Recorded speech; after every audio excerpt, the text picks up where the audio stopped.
In 5, 4, 3, 2, 1. Welcome everybody to another episode of Genius Brain Podcast. I'm your host, David So, and we have a very special guest.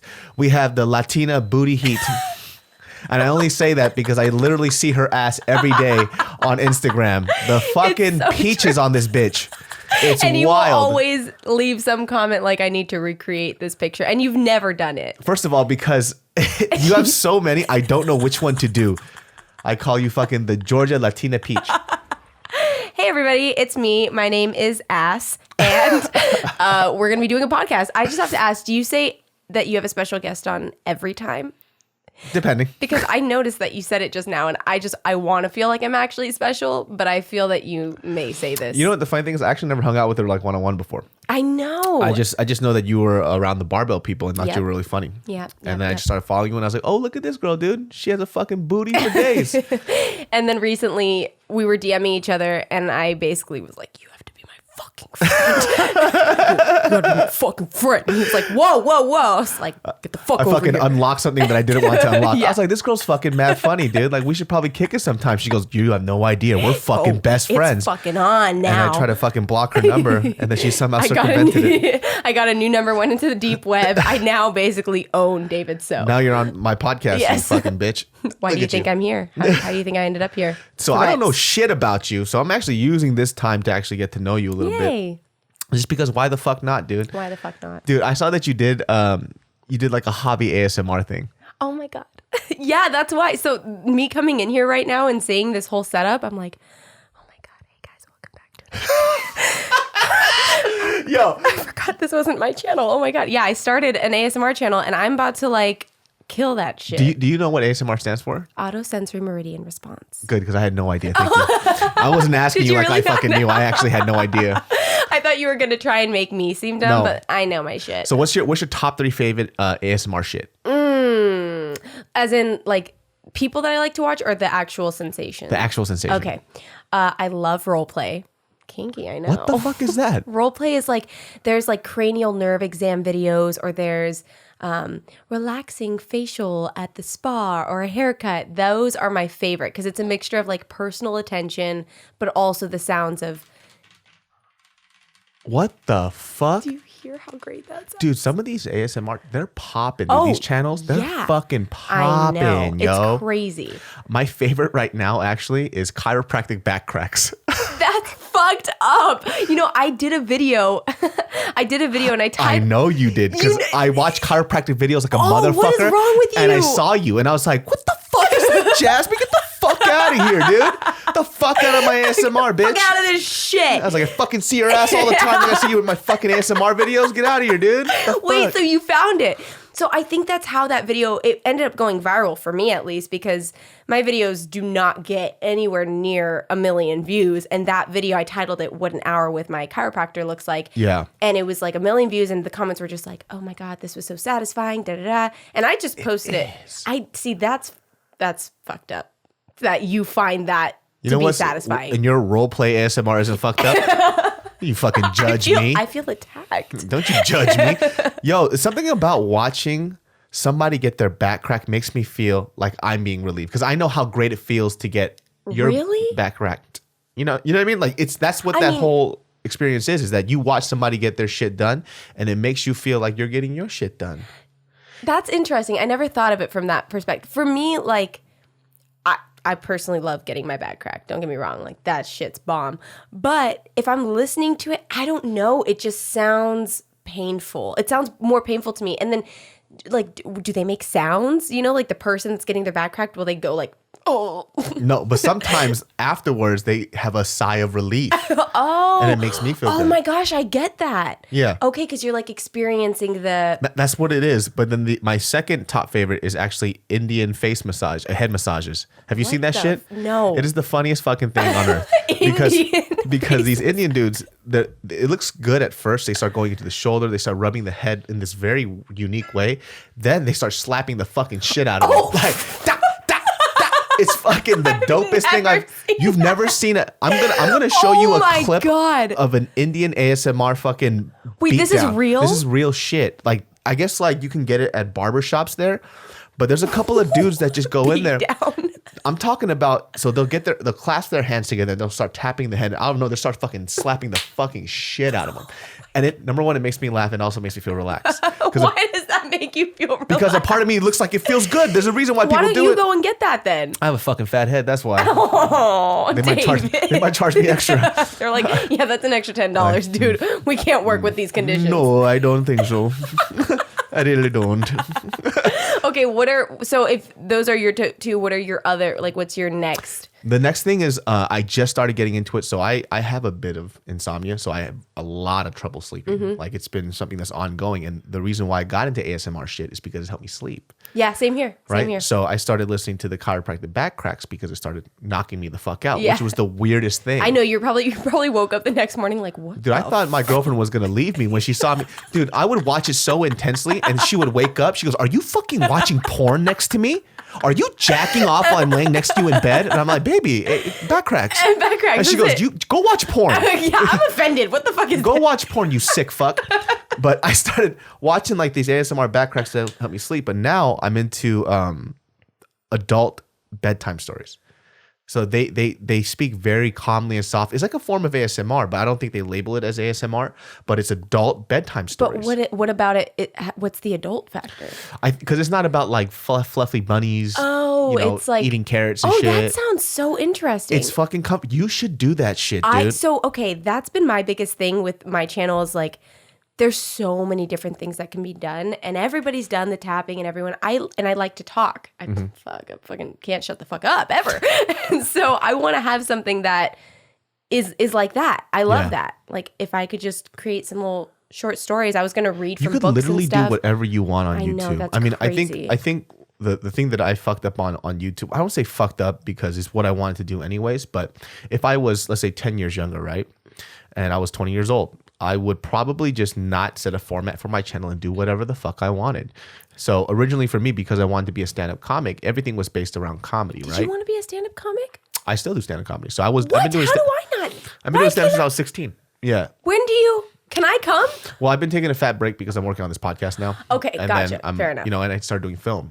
So Yes. I took a huge break off of doing stand-up. And next year I'm gonna do stand-up probably full-time just to get back into it. Oh my, I really didn't know that. I want to go see. You're fucking funny. Oh, You're funny. You really think so? Yo, but let me so I just had a stand-up show recently out in fucking Michigan, right? Mm-hmm. And I had done stand-up in like a couple years.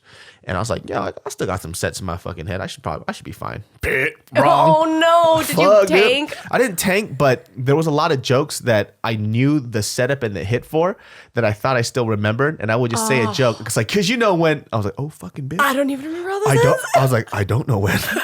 And then I would just like, hey, Q&A time, kids. And I just started doing a Q&A. And then that saved me because they helped me remember my set as I was speaking to people, which is what, it's just crowd work. But fuck, dude, I was like, dude, I am out of practice. That would stress me out. That's whatever, dude. When I do my first stand-up show, I got booed. You did? When I was like 16 years old. And rightfully so, I sucked. I would have booed myself. If I had a time machine, I would go back in time, have a ripe tomato, and throw it at my fat fucking face. But when you were 16, did you think that you sucked? Did you actually think that the jokes you had were funny or they were good? Or did you know? I don't know if I thought, I thought I was funny because people told me I was funny, right? Mm-hmm. So when I did that stand-up show, it was at a fucking local church because they had like the stand-up night. Yeah. And I was like, why not? It's in a comfortable area. Right. So I decided to do it. Yo, you talk about some Christians that boo, huh? I thought you. That's very Christian of you. What's going on, you Christ-like fucks? I was like, yo, I'm gonna do it, but it wasn't really. It was at the church, and the venue was rented out of the church. Oh my god! So I fucked up in thinking that it was like a church stand-up comedy night because my father's a pastor. So I was like, oh, it's gonna be warming with the love of Christ. Oh. There was some demons in there that night. They didn't give a fuck about my 16-year-old feelings. Oh, that's terrible. Yeah, I remember too because I was crushed. I was gonna ask, did you cry? I would have cried. I think I would have cried. Getting booed off a stage your first time? Yeah, I didn't cry. I actually went home. I was mortified, first of all. And then after that feeling went away, I started laughing. I was like, dude, you suck, bro. What the fuck do you think you are? I hate myself. Yeah, but then I just started going again and again and again. And you just get better. And the reason why is because I'm a 16-year-old kid talking to an adult audience about adult shit that I don't know about. Oh, so rightfully for so. sure. I should get fucking booed. What the fuck do you know? And at that time when you're super young, you don't even know what you're saying. You're just modeling your stuff off of your favorite comics and you're really just biting their material. Yeah. And I started to realize like, yo, I'm not as original as I thought I was. Like I'm just a kid biting off of my favorite people like Eddie Murphy and all these other folks. So I was like, oh, maybe I should chill out a bit and work on my own shit and talk about my own life experience instead of talking about situational shit I don't even know about. Yeah. So that's why when you get older, your stand-up gets better. Right. You just have more stories. And more experience. Exactly. Yeah. So now that I'm older, like I have fucking stand-up shits for days. So now I just have to rework it and see how it's good. I mean, I don't know if I'll be great at it, but I mean, I was good enough to do what I'm doing now. So gosh, I literally respect people that do stand-up comedy so much because like I know so many people that are hilarious, but there is a difference between just like casually being funny and actually being able to produce a bunch of different jokes and get a whole crowd laughing. And I wouldn't even begin to understand what the pattern would be to write out a joke, realize where the hit is going to be, if it's going to get the laugh, and then what do you do if you don't get the laugh? What if in your mind it should have gotten a laugh and it didn't get the laugh? Well, you have to make a choice.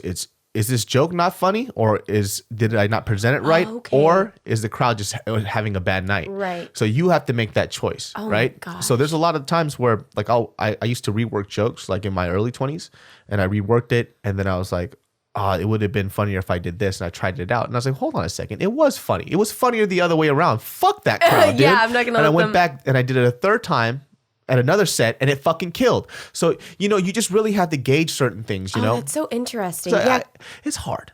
Right. Yeah. And also, like, your audience is going to change state to state, city to city, which is also just, oh my God. Oh, dude, I did a Michael Jackson joke. Not too receptive. No. Some people do not find kitty diddlers. Oh, no. I was like, oh, okay. So we don't find butt touching funny, huh? Gotcha. Cool. I'll go ahead and scratch that one out. I didn't scratch it off. I was like, different crowd. Yeah. I was like, I'm keeping this joke. This shit was funny. Made me laugh. Fuck you guys. I guarantee if you did any of this in, like, the United Kingdom, everything would be a hit. They have the most dark humor ever. I watch. So this is UFC fighter named Michael Bisping, right? And this cat, dude, he's fucking savage as hell. He's not even a stand-up comic, but he could be. But even the way he speaks, he's so harsh. And he was just saying that's how everybody is where I'm from. Like everybody just fucking roasts each other all the time. I'm telling you. When I was working with this company, one of the photographers became my really good friend. He lived in Manchester or Birmingham, something like that. And one of our first interactions, he was like, "You stupid fucking cunt." And I was like, "Oh, I'm sorry." And he's like, you're great. Like, I just want you to know you're a stupid fucking cunt. I'm like, wow, I could not believe. And like, this is so refreshing. He's like, "You're a fat bitch." And I was like, wow, thank you. Oh my God. Where are you from? Ethnically or born and raised? Just born and raised. I was born in San Francisco. Oh, you a Frisco bitch. Wait, and Riley, if you guys don't know, which you probably don't, is my roommate and best friend who loves David. So Riley, if you're listening, hey. Riley was saying that he thinks you're from Sacramento. I am from Sacramento. What? I'm Sacktown, baby. 916, homie. What's good, dude? Oh my God. Yeah. We literally had a whole argument about it this morning. I was like, he's not. He's from LA. And he goes, no, I'm pretty sure he's from Sacramento. Watch, you're going to say this on the podcast. And he's going to say, I'm from Sacramento. Riley, you fucking true homie, dude. Yeah. Leave this bitch. She doesn't deserve you. I don't. I honestly don't know. The amount of times you harass that dude on your story is fucking hilarious. No, it's wrong. Like, it's so bad because me and Chachi, one of my best friends, she's like caught on to it now. And we're just like, if anybody saw the things that we do to him, oh my God, like it would be so controversial. But the thing is, oh God, there's no way to justify that. He's my best friend, okay? And he does very controversial things too. So wait, Chachi she's a dancer. Yeah. Mm-hmm. She is engaged to a guy that came on JK News. Oh, he did? Yuka. That's right. So he had a prank channel with yes. Yeah. They're engaged. Yeah, they're engaged. I thought he was married. He was. And now he's not. So but he will be again. So he split and then So basically their whole relationship, like he was married to somebody in Finland, and then she was at the time dating somebody else, and then they went on this show and things changed, and then they came back. It was that fucking show, Climbing Up a Mountain. That's how shit, they right? met. Yeah, that's I how was they supposed met. to be on that show. You were? Yeah, I was supposed to be on the show, but then I was contracted to Kevin Hart's network at that time, so I couldn't get out of that contract to go there. What a bummer to be contracted to Kevin Hart. Yeah. Like, wow, that nothing sucks. came out of it. All right. Oh, okay. Kevin. Oh, was this the app? Yeah, the LOL I remember app. hearing about that. Yeah. There were a lot of people. What ended up happening with that? A lot of stuff just didn't happen. That sucks. You know, it is what it is, dude. Because it sounded so cool. I mean, that's no knock to Kevin Hart. I mean, it's he's doing his own thing, and then he has his own staff. You know, it's just it didn't go through, It just never really came. A lot of people were pretty pissed about it, to be honest with you. And you know, for me too, like I was like contracted for like 2 years. Right. So then it's like all these different opportunities that you weren't able to. And I could have been climbing up a mountain, and I could be married to Yuka right now. You could be engaged. Yuka to and I Yuka. could be fucking right now, dude. Right this second. I would have fucking left my girlfriend, and Yuka and I would be fucking each other on a you cold would have mountainside. stayed with your girlfriend and just, had Yuka on the side. Exactly. That's right. So no, they had basically, they met on that show, and then after, when their relationships and stuff ended, then it was like, hey, I kind of like. Is this shit like kind of controversial? How old is Chachi? Yeah, it is. Chachi is 22 or 23, and oh shit, she a baby, bitch. You were just an embryo. What the fuck? You were like just yesterday. You were an embryo. Yeah, dude. Wait, so what am I then? If I'm 24, am I a fetus? You still a fucking baby, dude. That's fucking crazy. But she's a lot younger than I thought she was. Yeah, and I think Yuka is in his late 30s or early 40s. Oh shit! Damn, dude. You know what's so weird? Like I never know how to feel about those type of age gaps, Right. and the reason why is because I don't like. Let's say for me, I'm 30 years old, right? Yeah. Like I don't even if I talk to like a 20-year-old girl, I don't know what the fuck we talk about. Like, right. Because what's the life experience? It's like you just finished your SATs. Like I don't know. Like what are we gonna talk about, girl? You know what I mean? Like it's like you worried about your world history test. Like I'm over here trying to. But then at the same time, I look at somebody like Chachi. She's been forced to grow up like a lot earlier. And she's been through so much in her life too that has matured her. Yeah, so it's like maybe they do have a lot to talk about. And also Yuka is like, think of what's the guy from Jackass? What's that? You know who I'm talking? Steve-O? Yeah. He's like that. And so at the same time, like Yuka's maturity, he does have the maturity of an older man because he is one, but he also very much so has a kid very much so alive in him. And so I feel that with Chachi's life experiences and with Yuka's childlike energy, then it kind of makes the relationship work. How does Yuka have kids? He has 2 kids. How old are they? They're young. They're like 4 and 5. Oh shit! Okay, that's cool then. Because that'd be weird if Yuka's kids were the same age as Chachi. Stop! That'd be so. That'd be a great Will Ferrell movie. No. That shit would be fucking wild. Why Will Ferrell specifically? I don't know. Sounds like a Will Ferrell movie, yeah, dude. Like... What's up, mommy sister? Ooh shit! Yikes. That would have been fucking weird. That's crazy. You know what? Like I feel like. Well, I'm not really like perusing on YouTube that much, but I feel like people would have made a big fucking deal about that shit. It was a very big deal. Oh, and okay. I feel like just recently started to die down a little bit. It's starting to subside. I mean, what you gonna do, kids? Like, what the fuck are you gonna do? Right. Like, they're together. Yeah. Like, you saying stuff is gonna split them up? Well, and it was also like, it was a mixture of her previous relationship and the fact that she was now with an older guy. And so people were just really upset. And so I think that's when her and I were just starting to get close. And she's like, I put up this video today basically just saying like, guys, can you please just let us be in a relationship? Because it's not going to change. You know, it's weird because I don't even think she has to explain anything, to be honest with you. It's like, it's my business, dude. Yeah. The dick I suck is the dick I suck. Like, that's a biblical verse. I don't understand, like, what's it to you? You know what? I think, I understand from a fan base point because they do get emotionally invested in specific 1000%. individuals. So like, you know what? I say that, but I understand. I get it 100%. And you want the best for this person. So it's almost like they grew up with you since they were little kids. They looked up to you and they see you in their minds fucking up and they want to help you so bad. Right. They really do want to help you. And the hard part about that is just like, how do you go from I want to help somebody that I look up to I own you and you should do what I tell you to do. Right. So, you know it's like, is it emotional investment or is it a control thing where you feel that it's almost like the people online become like a pet to you where you're just like, no, you can't do that. You can't do this. You can't do that. It can be kind of twisted in that way. Yeah, people become a little possessive over your career, which is kind of like I guess I kind of understand, but I don't at the same time because like for me it's like, well, you came onto my platform following whatever I was doing, which was my choice, right? So either way, So why would you force my artistry or whatever that I'm doing into something else? Because you wouldn't want to follow me anyways. Totally. Right? That actually reminds me, because when you were just talking about earlier how you feel that the one mistake that you made or one thing you wish you could have changed was basically not having such a set tone for your channel. And that's kind of something that I'm kind of going through right now. And with the comments of other people following me for one thing and turning into what just came out of my fucking mouth? I don't know. Girl, were those words? I was listless. They were words, but they were jumbled. What I was trying to say. What the fuck? I'm like, what? Riley's not going to listen to this yesterday podcast. equals Thursday. What the fuck? Tomorrow's yesterday equals Thursday. Put that on a t-shirt. Yeah, honestly, please. Yeah. Copyrighted by me, though, and give me 30% of profit. Actually, make it 70. Okay, so as I was saying, YouTube. Yeah. And content and getting in one direction, people following you for one thing, switching it up, whatever.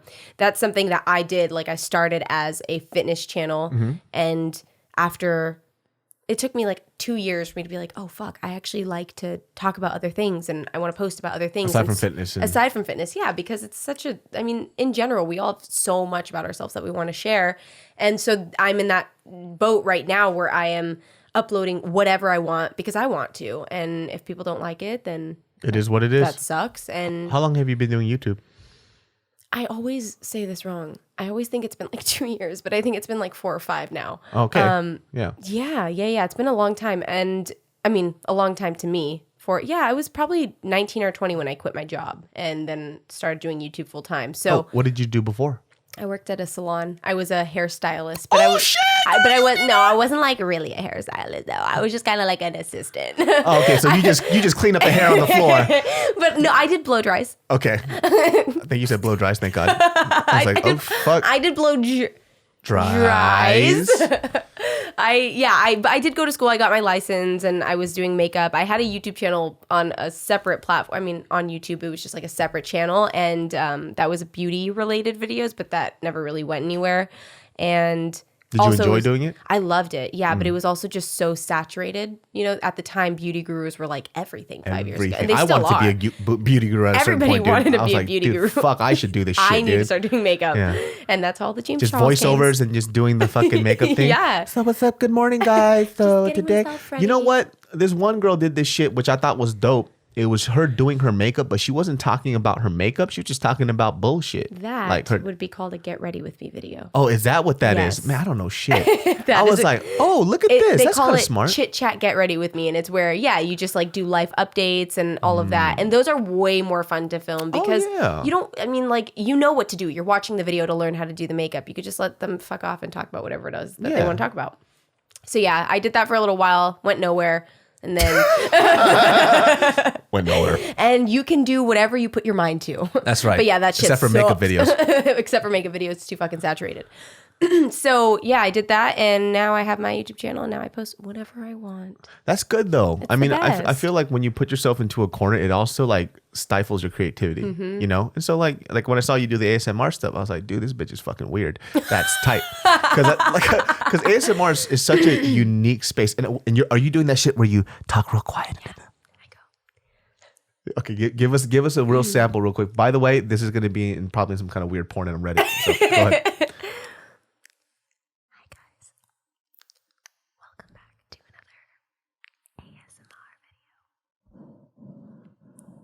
I'm getting sleepy right now, dude. That shit's so wild to me. It's so soothing. What is it about that shit? I don't know what it is about ASMR videos that I like so fucking much. It's literally, well, what's crazy is Riley, for example, literally hates it.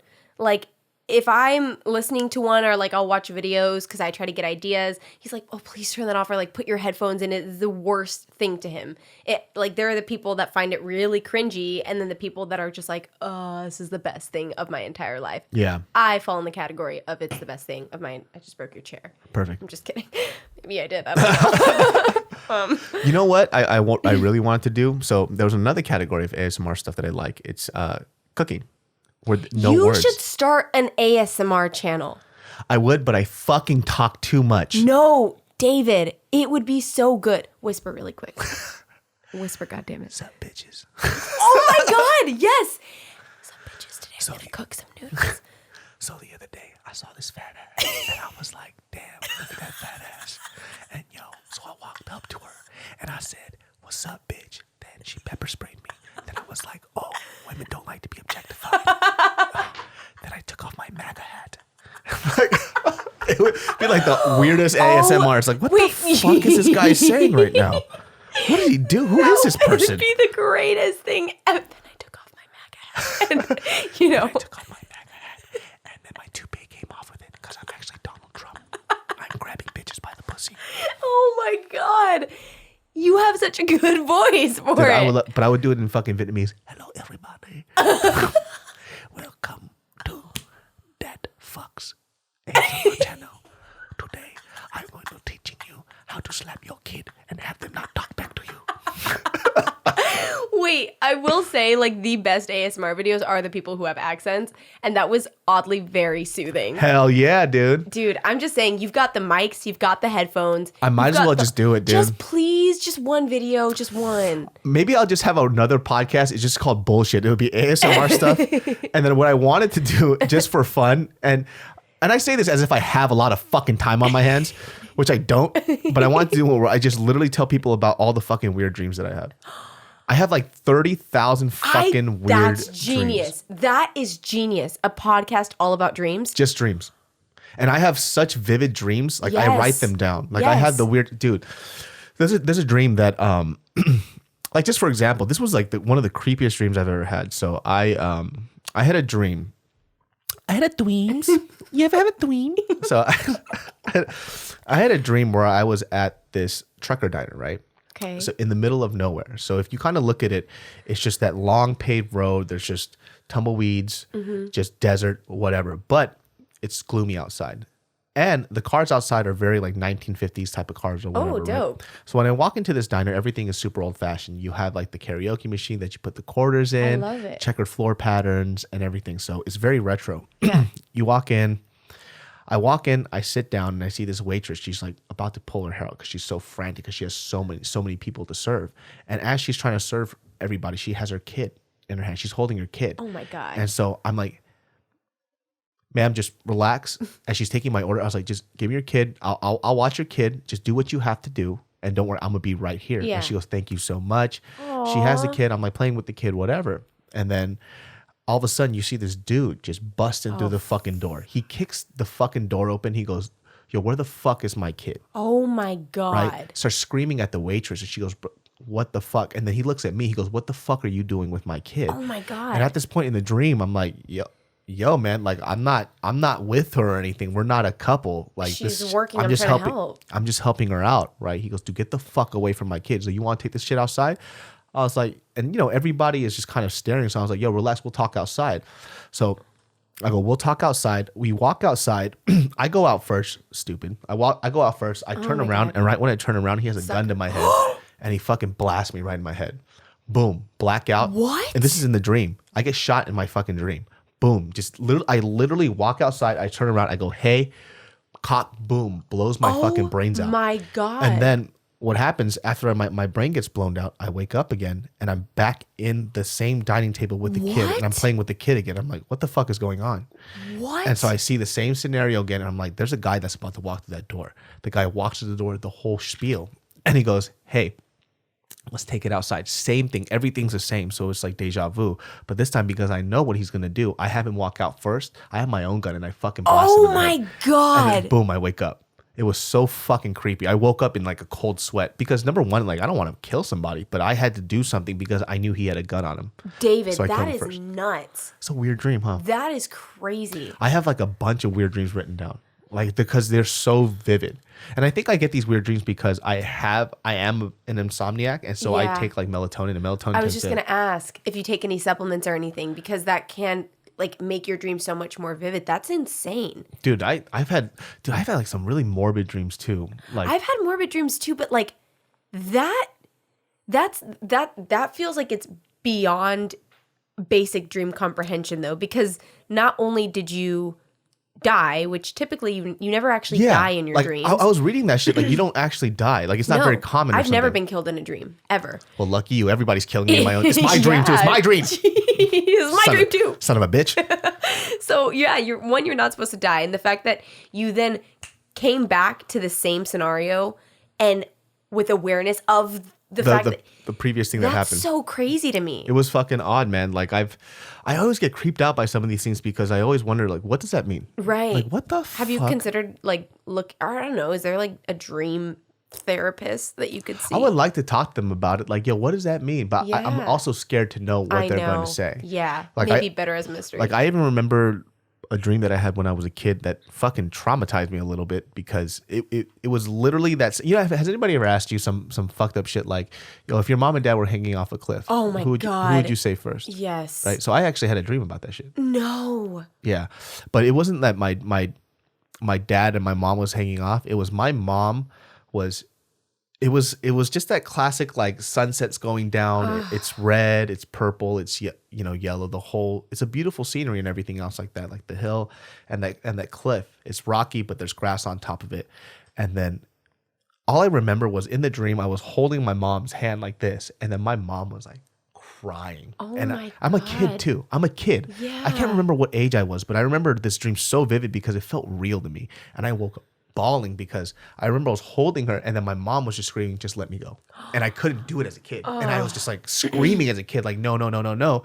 And then literally I'm holding her with everything that I have as a little kid and knowing that I can't hold up an adult, because I had that reality in my head. Yeah, right. And I just remember just bawling and my mom was just like screaming, just let me go, let me go, let me go, because she's going to die.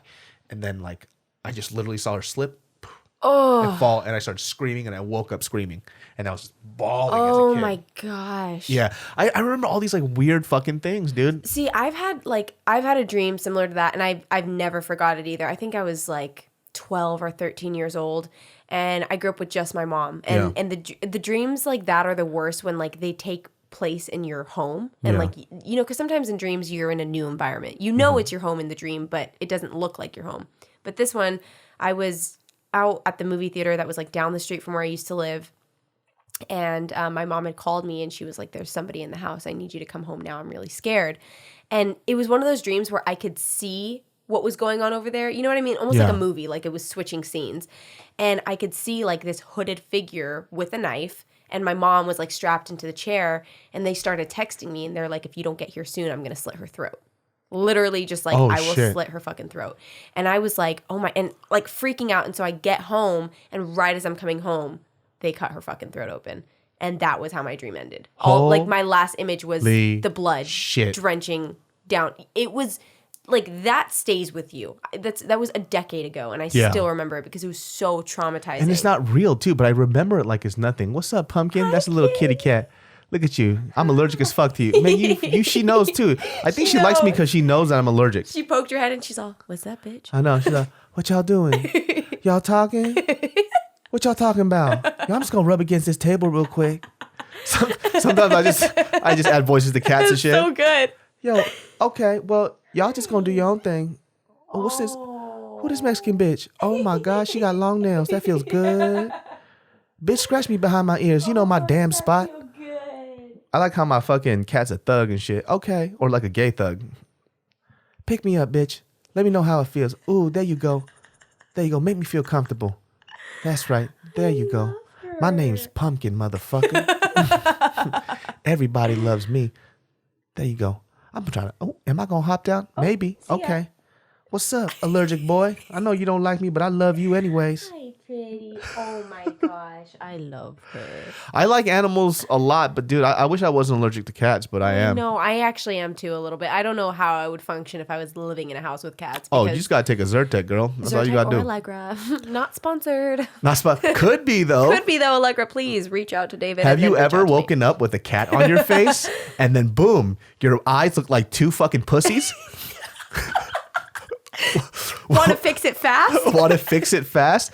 Want to turn those pussy eyes into normal eyes? Well, guess what? Zyrtec D will help fix your eye needs. Or Allegra 36 count at CVS now going for $25.99. Oh, but you for real get that shit, huh? Look, I'm just saying. So what have you been up to, dude? Oh man. Well, just like everybody else in LA, I want to be an actress. Oh, that's right. I really what do. What made you want to go into acting? Because acting's a fucking bitch. Oh my God. It's like, yeah, it's a thing. So I have been in, I mean, I feel like everyone says this. That's why I hate saying it. But I've loved acting since I was a little girl. Oh, really? I really have, though. Yeah. And like, I mean, from as young as I can remember, I was telling my mom that I wanted to be in movies. And yeah, I loved it a lot. But we also, where I grew up, and I know this sounds janky, but where I grew up, because I grew up in San Francisco, but then I went into like the suburbs and stuff. Like for what like area? middle school, like Pleasant Hill, Concord, Walnut Creek. And so I had wanted to go and be a part of the plays and stuff, but this was like a real like suburban area where you had to actually pay to play. It was like you paid $300 to be a part of the rehearsals and get casted and be a part of the play and the whole production. And that was just not something that we could afford or do. And so I never really participated in plays. I would just write my own scripts and write my own stories and oh, what the fuck? That's crazy. I loved it, but there was just no option to really, put myself out there. So I've been into it for a long time, but I also had like no formal training. So fun, crazy story. I went on Craigslist when I was like, I think I was 16 or 17 years Very old. safe. Very safe. Very safe. Very safe. Yeah, super safe. 15, 16, easily. Perfect. We're going to start our acting class today by grabbing you in the pussy. And taking off your clothes, and then they'll never find you again. You want to be a star, don't you? Well, this is what today, it takes. You're going to be a puppet, and I'm going to stick it right in there, and then you're going to... Fucking Craigslist ads are weird, dude. No, 1,000%. Has that happened to you? Huh? Of course. That was my first acting gig. Did you learn a lot? I was the puppet of Kim Jong-un. Hello, everybody. Did you have a hard time speaking at any point? No. You felt like maybe Ever. there was like something contracting. No, I just in your clenched real hard. I actually snapped that fool's fingers off. I was like, I'm done with this. I don't want this anymore. Like a nice Like hard Kegels. Shit. I just fucking kegled the fuck, ass kegled. It's a kegel in I had a in the beagle. butthole. It was a booty kegel. a beagle. I did a beagle. So I went on Craigslist. Okay. Mm-hmm. This is actually, it sounds like it's going to end in sketchiness, but it actually is really cool. Yeah. Not encouraging people to go on Craigslist and have this same experience. I found this woman. I was looking for an acting coach. And on her page, it was like, I used to run the lifestyle and children division at Stars Agency, which is a really popular agency in San Francisco. Oh. And so she's like, I'm taking on clients to do one-on-one coaching, monologue work, all of that. So I was like, oh, cool. This is a good start. So I traveled all the way to like South San Francisco to go and meet with her. And I felt like I was like the next Britney Spears or something when I went in there because I did a monologue for her, probably very mediocrely. What was the monologue? It was just some random one that she sent me. I don't even think it was anything. Oh, you didn't get to choose. No, it was just like, hey, bring this in and work on it for when we meet. And she goes, oh my God, you've got it. You've got the it factor. And I was like, Are you sure this wasn't a fucking scam? This sounds like a fucking wait, okay. I swear it wasn't. Okay. In my mind, I'm thinking the same thing. My mom's like, Oh my God, darling. Yeah, like you've got it. You've got the look that we need for this agency that I'm no longer with, but you've got the look. Yeah. And so I was like, all right, fuck it, like let's do this. Yeah. And literally, she's like, I'm going to set you up with a meeting with the president of the agency.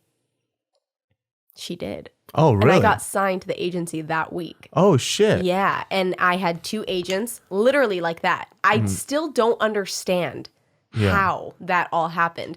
But I completely spoiled that opportunity because I was in beauty school at the time and didn't go on really any of the... I went on like a Disney audition, but they... See... Oh, shit. But they sent me out for an Asian role. Her Which name was makes like... sense. You could be Asian. Really? Hatsuya Sakaya, I think was her name. Do I look like my name could be Hatsuya Sakaya? 本当ですね. そうですね. Okay.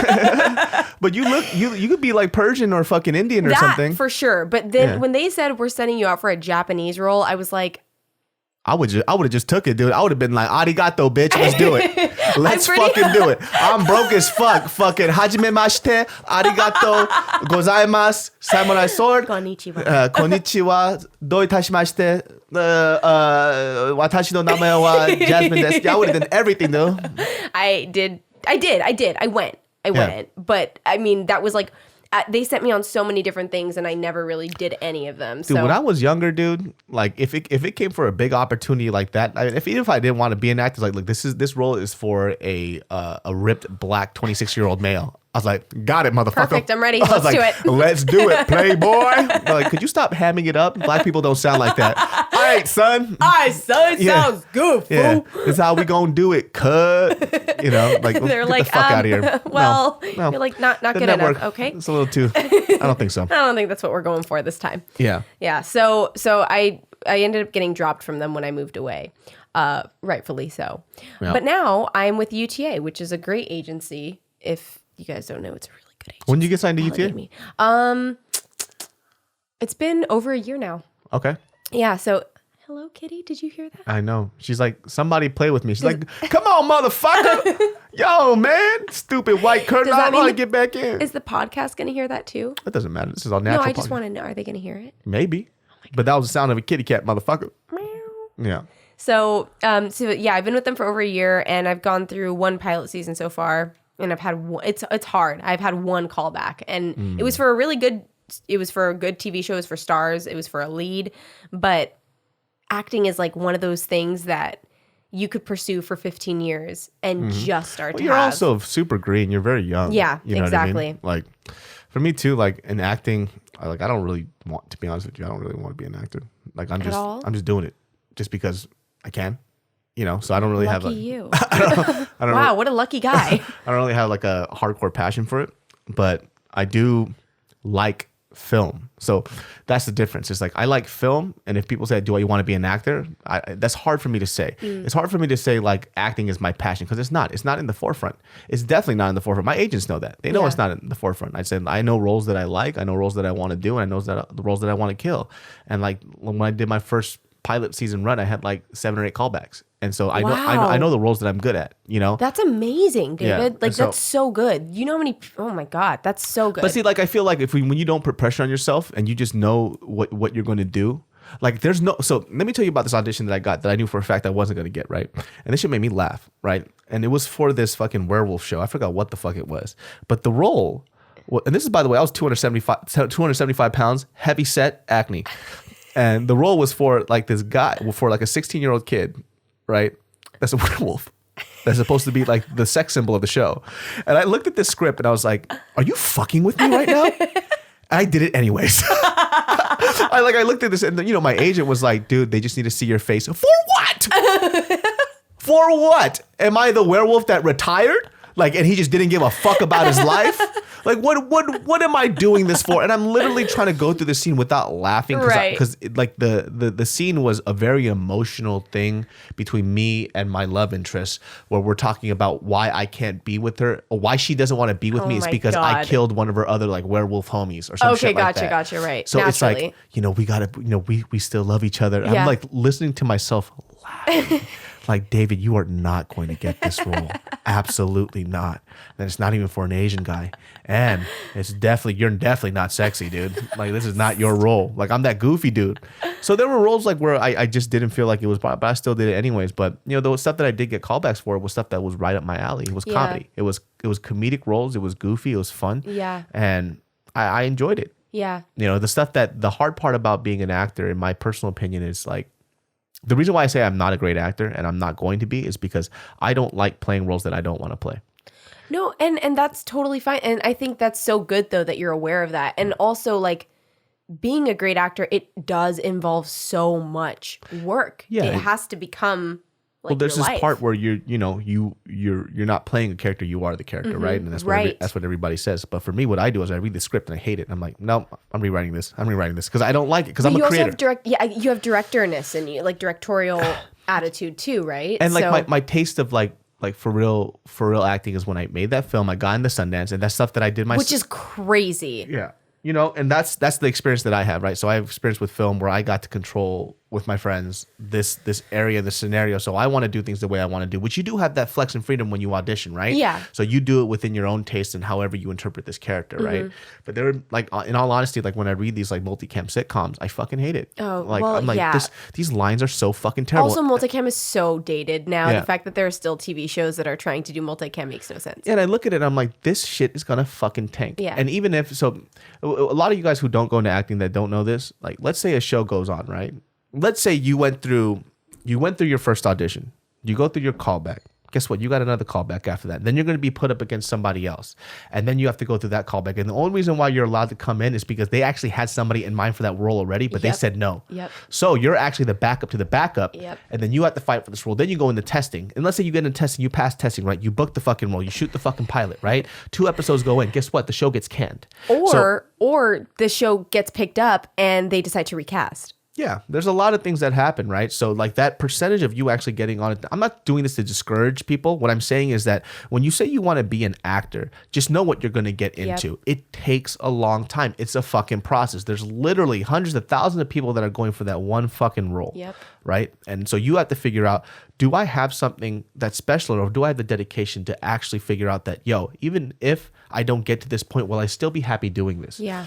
And that's the hard part. Exactly. A lot of my friends are going through that right now where they're like, dude, I've been doing this for like 6-7 years and I haven't gotten shit. Like I've gotten a couple of like supporting roles or whatever, but I'm still not there. Well, that's the risk that you take when you go into acting. Exactly. Do you love it enough where even if nothing happens, you will look back and say, I loved every second of it. And that's the hard part. That's the hard part. Right? And I also think that, especially right now, there are so many influencers who are trying to get into acting too. And it's creating a really, I guess, crappy stigma for anybody who actually cares about acting but happens to be an influencer as well, which is the category that I'm in. Like, by no means did I go to NYU's, acting program and I'm on that level, but I do genuinely have a passion for it. And so you've got the people who go into it with absolutely no experience and don't care to have any experience, but yet want to be the next Meryl Streep. And it's like, And so I feel, I don't know, I guess I just feel like it's kind of making it a different experience and people are viewing it a little bit differently. And so the question of like, will you look back and say that you loved it? A lot of these people aren't even going into it because they love it. They just want it for a completely different reason, like fame or whatever, you know? So I don't know. I guess if there's any advice, and just in case if there is any of you guys who want to get into acting, just if you can, write your own thing, just like David did. Like, write your own script and create your own project, because at the end of the day, like, you don't want to spend your whole life relying on Have you tried doing waiting. sketches on YouTube?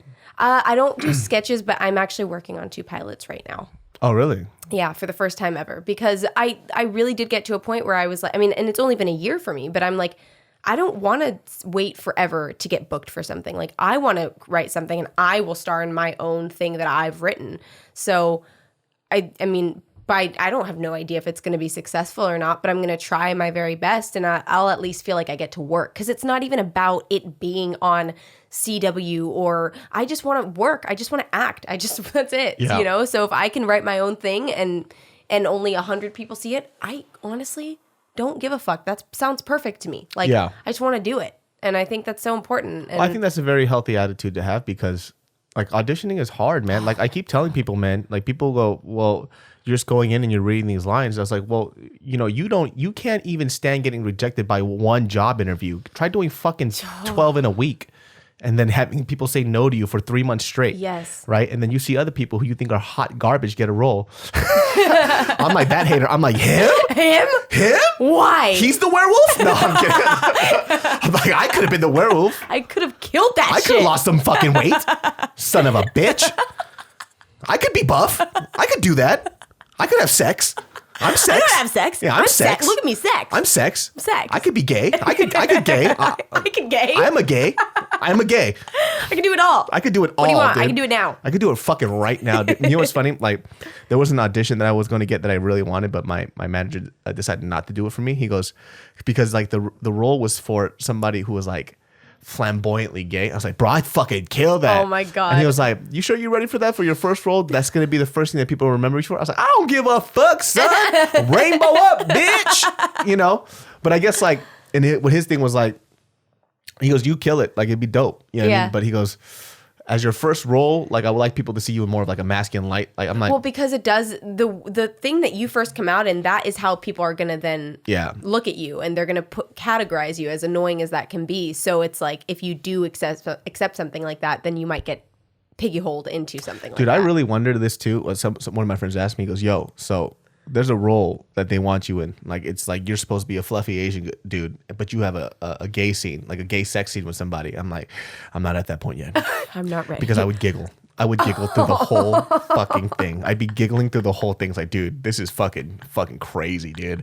I'm kissing a dude and I'm grabbing his ass cheeks. I'd be laughing throughout the whole thing. I'd be fucking laughing. I'm not at that. That's what I'm saying. I'm not like an actor's actor. You know what I mean? I had to somehow get into that role and not laugh that there's a fucking dick next to me. Yes. You know, like, you would have to completely think of. You'd have to imagine it. Because I don't think like a schlong being on me would like disgust me per se, but it would make me laugh. You'd be like, so hard. There is a penis. There's somebody else's penis on me right now. Somebody's putting their snail trail on my thigh, dude. Snail trail. Son of a bitch. You did not just. I call it the snail trail, where they just drag that dick right across you. You have a guy just drag his dick across your forehead and then all the way put his snail trail all the way down to the pussy. It's like, don't do the snail trail thing, baby. I'm not ready for it yet. David, how many times have you snail trailed your girlfriend? Absolutely not, dude. She won't let me. I'll try and talk to her. I'll be like, look. I was like, let me snail trail you. What are you doing? Stop. Forehand and just fucking and then you stop at the belly button, you circle that around, and you go right there. You do a little boop. Yeah, and then boop. And then continue on down. That's right, because you have to put it into the charging port. So you got to put it in the belly button. This is why he should have been the fucking werewolf. I told you, dude. Sex. David is sex. Easy, dude. Have you seen a fat werewolf? They're just as scary. If not, they're scarier. Yeah, who's not scared of a fucking grizzly bear, huh? Think about that shit, dude. Ooh, if they turned into a grizzly bear, it would have made so much more sense, dude. I'm just over there eating honey out of a pot. I swear I love you, Jennifer. Dude, I would have fucking loved that shit. I swear I love you. I love you. I love you more than this fucking pot of honey. I swear to God. Oh my God, this is so good. I don't love that. Scene. And scene. You're hired. You. Where did you get that fucking pot of honey, sir? This is not for Winnie the Pooh. Wait, you guys don't just have pots of honey sitting up front? Do you guys not see bears ever? So should I put this away, or do you guys want me to bring this on? Did you see the Christopher Robin movie? No. Dude, it makes me cry like a motherfucker, dude. Well, which one? Because I feel like they came out with two. There was two of them. So there's one that's more realistic, that this is have the CG CGI? CGI. They don't have the CG. But I had this one has the one that I saw is called Christopher Robin, and it has the CG Winnie the Pooh, Eeyore, and Piglet. And it looks it looks like stuffed animals. So fucking good, dude. Oh my God, I know. When I saw that it was coming out, because they have the one where it's how he became, and then this is when he like. So the one's real life and the other one's not. I can't remember what the other one is. The other one is the actual story about the author, I believe. That's okay. So it's okay. like during a time like World War II or some shit like that. Right. So that the real story is kind of loosely based off that, but it has the CG fake characters and everything. But man, I'll tell you this though, that shit made me cry like a motherfucker, dude. I've been mad sensitive lately, dude. I think I'm lactating. Honestly, you might be PMSing. Dude, I'm telling you, like Do you want me to pick up some tampons and Snickers? Bitch, let's do it, dude. Plug up my butthole and feed me. Like I've been, I'm telling you, man. Like that Christopher Robin movie, the reason why I like it so much, and I said this shit on JK News, and people might be sick of it, but fuck you. This is my podcast. Watch that. It's on Netflix. So is it now? It's on Netflix now. Okay, I'll watch it tonight then. So it really goes back to something that I feel like as an adult you struggle with a lot, which is people tell you that you have to grow up, so you have to be a certain way. Mm-hmm. And that's what that film really highlights, is so you kind of like forego what makes you happy because you feel like you have to be an adult. Right. And that shit is stuff that I struggle with my whole life. Yeah. You know, so when I reached a certain age, like, you shouldn't talk that way anymore. And I just, because I'm an asshole, I'm like, the more you say that, the more I'm going to be the way I am. You know what I mean? Yeah. Like, don't curse. I'm going to curse so fucking much. Fuckity fuck. Just because you said that shit. Yeah, but I loved it, and it just fucking made me ball up, dude. And there's so many, like, people don't even know Winnie the Pooh has life lessons like a motherfucker, dude. Are you kidding me? You could still watch old school Winnie the Pooh episodes, and there's still life lessons happening. There's so much wisdom. There's so many dude, there's this one-liner, like, where I just wanted to go into the scene and bitch slap Christopher Robin so hard. He goes like, Pooh, I haven't thought about you in 30 years. And then Pooh goes, oh, I've thought about you every day. Oh, no, David. I better get emotional, dude. My eyes are getting teary, dude. Oh, Dave. That reminds me. Dave. I'm telling you, man, that shit gets me, dude. I'm like, the first thing I wanted to go into the screen and I wanted to cock back my middle finger all the way back and just shove it in his face. You fucker, you forgot. Oh my God, he did not say I thought about you every day. He thought about him every day. Okay, that's gonna make me cry. Because I'm gonna be messed up. Winnie the Pooh was so genuine about his love, and he was just waiting for Christopher Robin to come back, and he hadn't seen him in 30 years. 30 years. Okay, I'm gonna watch it tonight. Bitch ass motherfucker. And I will text you the second I finish it. You should. I'll try if my phone's not fucking broken from water damage as I'm sobbing onto it. All the stuff is subtle, and I feel like it made me cry a lot just because I related to it so much. Well, and also like we grew up with it. So oh, dude, I didn't even know Winnie the Pooh was Disney.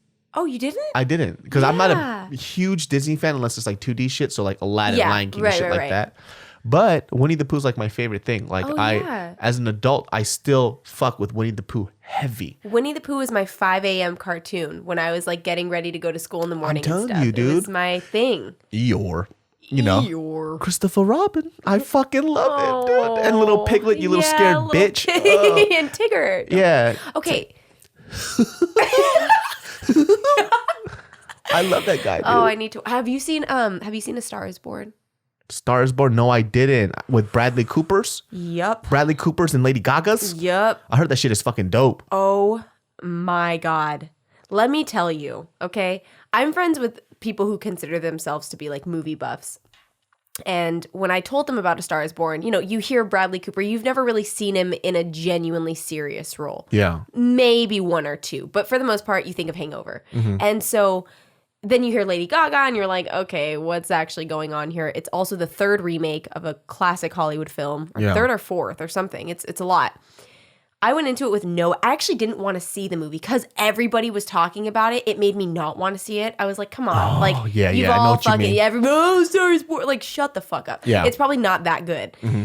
I, like 5 minutes in, I was like hooked. And then that movie is emotional. Really? Yes. It is like, I continued to cry when I left. Like I was in my car, I put on the soundtrack and I continued. Me and my best friend just sat in the car for like 5 minutes and cried. It is so emotional, but it is so good. Is it like when you watch like America's Got Talent and they have like a blind Chinese kid and then he starts singing like Whitney Houston really you know what I mean? Oh my God, that's so real.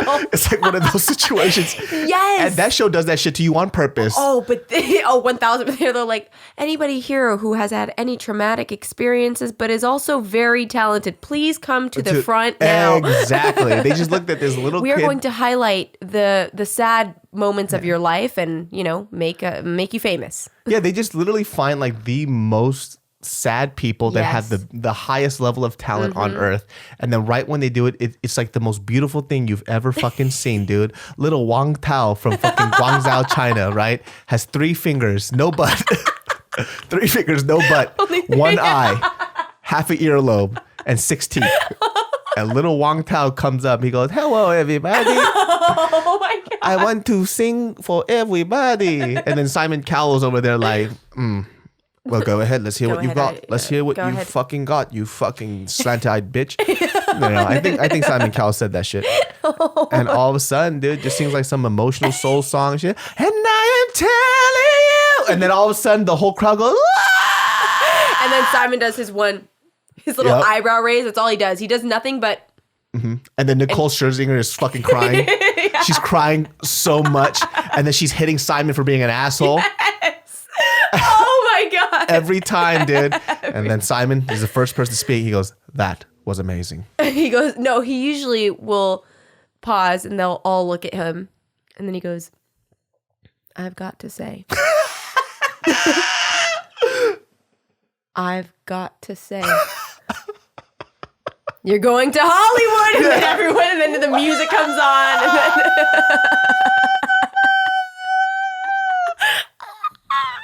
Dude, they always get me on that shit, dude. I remember, dude, I do definitely tear up when I see like an amazing talent.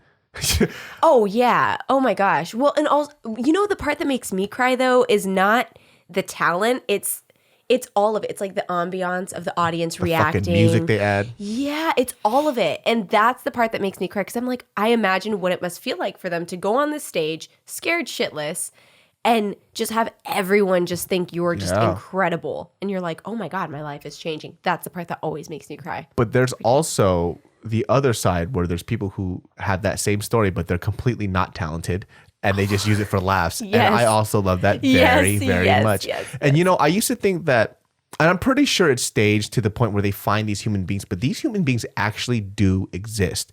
So when I was out in Buffalo, New York, this is a fucking true story, by the way. I was out in Buffalo, New York, and I was supposed to judge a talent show contest, right? Okay. I was like, oh, cool. Like, I like this. You know, there's some talented Asian kids out there, so I'd love to do this shit. So Buffalo, New York, cold as fuck. We're there, and they're doing a talent show. There's this kid, Chinese kid, thick accent. And he did a great performance. Like, the guy was a stand-up comic. Fucking made me laugh. So this fool did this set where he had a guitar, and he sang Lady Gaga's ooh la la la la lady, but he had a thick Chinese accent, so it came as ooh la la la la Lady Gaga. Tears laughing. I'm like hitting everybody next to me, like, yo, this guy's fucking funny. Yeah. So we go back and then we're tallying up the points. I give this fool like 10s all across the board, and everybody else looks at me and they go, "You're giving him 10s?" I'm like, dude, that guy was fucking hilarious. He goes, "David, he was serious." Oh no. I was in the front row laughing and pointing at him, going, ah! Ah! Like literally dying, grabbing everybody. But he was fucking serious. And I was giving him I laughed directly into the windows of his soul. David. I have never been so mortified in my life. Oh my God. He's like singing his heart out. Oh my God. And I'm crying, laughing. Oh my God. No part of you for a moment thought he was serious? I didn't think he was serious at all. Ooh, rah, rah, rah, rah, Ray-D, ga, ga, ga. How? I was like, dude, this guy's a meme. He's fucking funny. Oh my God. One of the worst things I've ever done, but I say this to mention how fucking delusional he is. He came up to me after the show, right? Fuck. And he goes, "Hey man, I just wanted to let you know that I'm also a singer. I heard you're a singer and you're just as good as me, so maybe we could get on a track together." I wanted to choke him out, dude. I was like, God. How fucking dare you? You're hilarious, but don't you ever say that shit to me again. But that's how, like, some people just live in their own delusion. I was going to ask what happened after. No, he doesn't. He's not fazed. And also, like, no part of him even seemed to be fazed at the fact that you were laughing. And I'm not even lying to you. I started talking to him, because they want to have conversations because they see the route that I went, not the traditional college route. They want to do it too. He goes, to be honest with you, in the next year, I'm going to quit college. I'm going to quit everything. I'm like, don't do that. Please. Stay. I'm doing it because of you. You're like, no, you're not. You keep that degree, all right? Okay. You're an engineer. Don't you fucking dare, because you're going to end up poor sucking some dick. Because of David So. You're like, no. You could actually see him on Santa Monica Boulevard right now, singing the same song. Ooh, rah, rah, rah, rah. David So told me to quit my job. Like, one of the worst things I've ever witnessed in my fucking life, dude. But I'm pretty sure even for you, like, like a lot of people probably ask you for advice, like in DMs, aside from the guys trying to fuck you and shit. What do you mean by that? What? Guys trying to slide into my DMs and be super creepy and send me unsolicited nudes? That doesn't happen to you at all? Never. It happens to me sometimes, so I'm pretty sure it happens to you. No, yes, please dude, how do you even fucking deal with that shit, dude? Like, it's like, you know why? Because here's the thing. I read these comments, right? And what I want to say to these dudes are, what the fuck do you think was going to happen? What my God. Like, when you see this, yo, what's up, beautiful? Yo, let me tell you something. I'm the one that could treat you right. Yes. Holla back at me. One love. Hashtag big dick energy. Let me tell you something, you fucking fuzzy-haired fuck. Nobody gives a fuck about you. And what the fuck did you think was going to happen at the end of that? Yes. You know? I have so many different ways that I've approached this throughout my Instagram career. Fuck. It is a career, to be honest with you. But I don't fucking know. Instagram. Yeah. So it depends on how I'm feeling that day. Because sometimes, I mean, I've gotten all types of different DMs. I've got the guy who's just like, I want to take you to, my high school dance. And I'm like, okay. really? I don't even like going to, like, I didn't even like going to my dance. I was like, have you seen my Insta stories? Have you seen me dance? Have you seen, exactly. Have you seen the way I dance? Yeah. Because, yeah, I'm pretty good. So, Yeah. No, you really don't want me at your dances. So you've got those who are just like, oh, okay, that's sweet. But then you've got the guy who's like, you want this dick, girl? And it's like a nude and then another nude of him from a different angle and then like a new nude that maybe he took a few hours ago and the other ones are like, I don't even know. There's all different types. But when guys specifically ask me for nudes and they're like, show me like, you know, show me your tits or whatever, I just literally will either send them a really ugly picture that I find on Google and like like because the thing is, the way that Instagram works now is I have to have my own form of trolling. So now Instagram will say, you know, maybe sensitive content. So they'll blur out the picture. So to them, they're like, oh my God, she responded. She sent me a picture. And then they either see like me flipping them off or they see like my dog's wiener or like whatever, you know? And then it either, they never get mad. They'll either say like, oh my God, I didn't think you were going to respond. I'm so sorry for saying that to you. Or they go like, ha ha ha, it's so funny. And you fucking dweeb, yeah, dude. Like, it all sucks. Fuck, man. Like, it's so odd. Have you ever gotten a DM from a really cute guy that where you're like, oh shit? Oh my God, duh. You're like, wait, hold on a second. I know the other one's a creep. You are too, but at least you're cute. What's honestly, they're never though. It's always the guy where you're like, you had no business sending this DM. You had no business sending me DM saying like, you know, I can treat you right. Like, I'm the reason there hasn't been a man in your life. I'm like, you need to relax. Okay? Like, if you're saying that, definitely you're not the reason why that's happening. You're not the reason, my friend.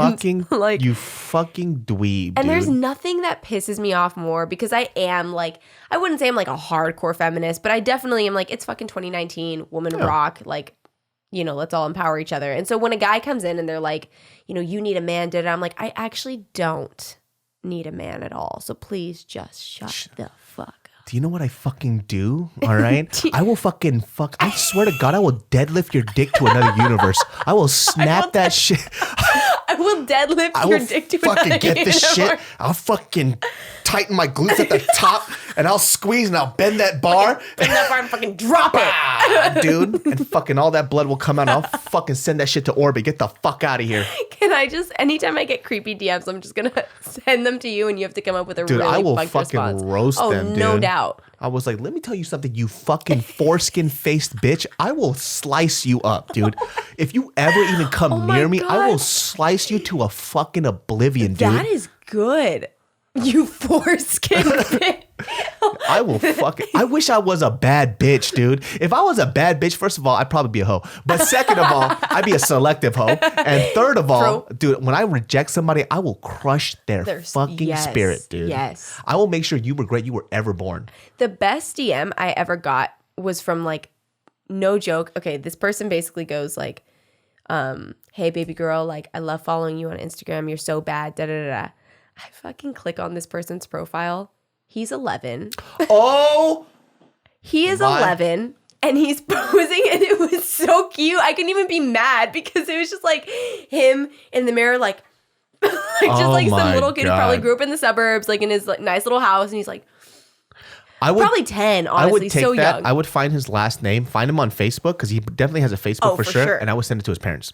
That's a good idea, but I could never find it now. My friend Gina does that. So she finds like these little kids that fucking, first of all, like demean women. Oh, they say whatever they're 12, 13 years old. They send it to their parents and their fucking parents whoop their fucking ass. Oh my God. Because these parents don't know how these kids talk to women. Yep. You know what I mean? Like, first of all, number one, like I'm really close to my mom. Like I talk to my mom like almost every day. Yeah. So I grew up with that really tight relationship. So, you know, a lot of the stuff that I feel like, even when I was younger, when you know, a lot of the guy friends be like, yo, I was fucking that, I always felt a little weird about it. Yeah. So, you know, and this is like during a time when I'm super young, I just want to be a part of the group. So, you know, I would be involved with that type of shit. For sure. I'm not saying that when I'm in Miami and I see a fat ass, I'm like, God damn! You know, like, of course, I'm still a dude. Yeah. But, you know, would I ever say that to a woman? Like, absolutely not, right? Right. Just in my mind, I'm like, look at those things.